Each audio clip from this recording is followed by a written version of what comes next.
Iconic fashion moments. Kurt Cobain's dress. In today's episode of Iconic Fashion Moments, we're heading into somewhat unfamiliar territory. We're looking at men's fashion. I know, I'm just as surprised as you are. While we usually cover women's fashion here on ModernGurlz, we're also not going to purposefully ignore an iconic fashion moment just because it revolves around men. And while it's not as memorable as, say, Marilyn Monroe's pink dress, there's no denying that Kurt Cobain's floral dress is worth talking about. Let's get into it. Kurt Cobain, who was the frontman for rock band Nirvana, became known as the poster child for the grunge movement and aesthetic alongside his girlfriend at the time, Courtney Love. The grunge look was seen as an anti-fashion statement that sprung up organically through frugality. The grunge aesthetic became identified through its more casual, outdoorsy look, with flannel shirts, worn-in jeans, combat boots, knit sweaters, and other thrifted secondhand clothing becoming crucial pieces.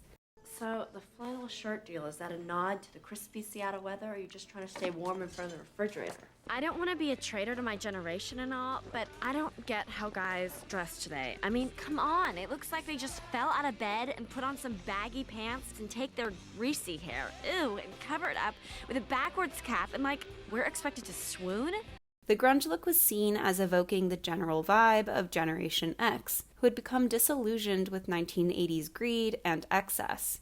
Grunge was a mentality as well as a way of dressing. It was angsty, angry, introspective, anti-establishment, and authentic. While it had its roots in the music scene in Seattle, it eventually spread across the rest of the United States over the course of the 90s.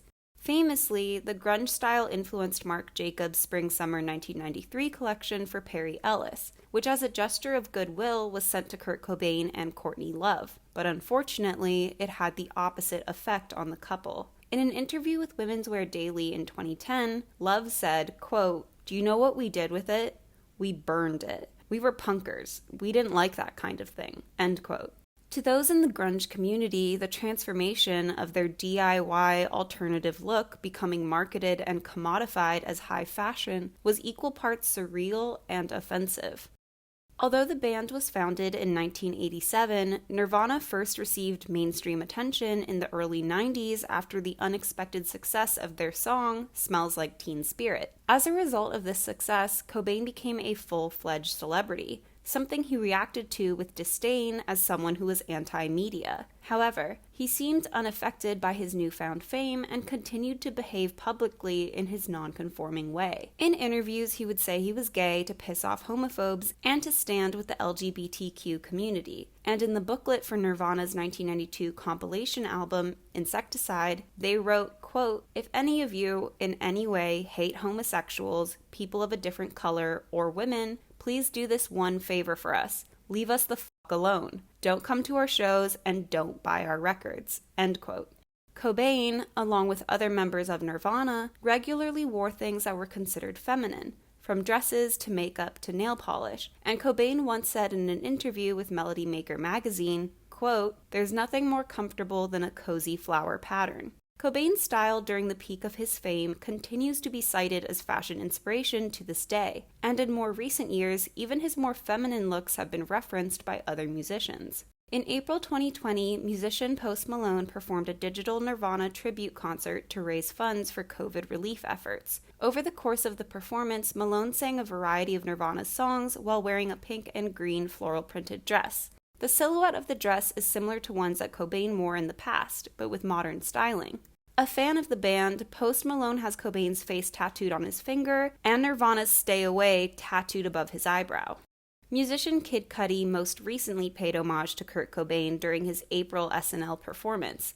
His first performance of the night was Tequila Shots, where Cudi wore an outfit that referenced one Cobain wore during Nirvana's MTV Unplugged concert in 1993. However, it was his next performance that would wind up making headlines and inciting controversy. For his performance of Sad People, that has lyrics that detail depression, something Cudi personally struggles with, he wore a custom off-white gown. The off-white dress, which was designed by Virgil Abloh, was confirmed to be inspired by Kurt Cobain in a tweet. Quote, "Virgil designed this dress for me. I told him I wanted to show love to Kurt with a floral print sundress, and this man made a masterpiece. While many cited the inspiration for the gown as Kurt Cobain's September 1993 cover of The Face magazine, we believe it's actually referencing the white floral dress worn by Cobain to a 1990 Nirvana performance in Massachusetts. Cudi's spaghetti-strapped floral gown takes the look a step further by creating a more form-fitting and elegant silhouette, as opposed to the casual, masculine meets feminine look that Cobain wore. While many praise the moment as being a step in the right direction when it comes to breaking down toxic ideas of masculinity and highlighting gender fluidity, Cudi's outfit also received some criticism, with many mentioning that there is also a double standard when it comes to this sort of thing. Activist and model Monroe Bergdorf stated in an Instagram post, quote, "As fab as it is to see cisgender straight men embracing femininity through fashion and all that it symbolizes, let's remember that they also won't face nearly as much hatred or the physical danger that visibly queer folk will when they do the exact same thing. We can celebrate everyone's expression and creativity, but we need to bear in mind that where some are applauded, others are literally being heckled and scared to leave the house because of transphobic and homophobic violence." End quote. It's fascinating to see how an outfit that Cobain likely wore as a way to say "I don't give a fuck" has gone on to become a political statement. If you're interested in learning more about the evolution of men's clothing and how gender plays a role in fashion today, I'd recommend checking out these videos on Hot La Mode or Mina Leigh's channel. Anyway, thanks for watching, and don't forget to like and subscribe, and I'll see you soon. Bye!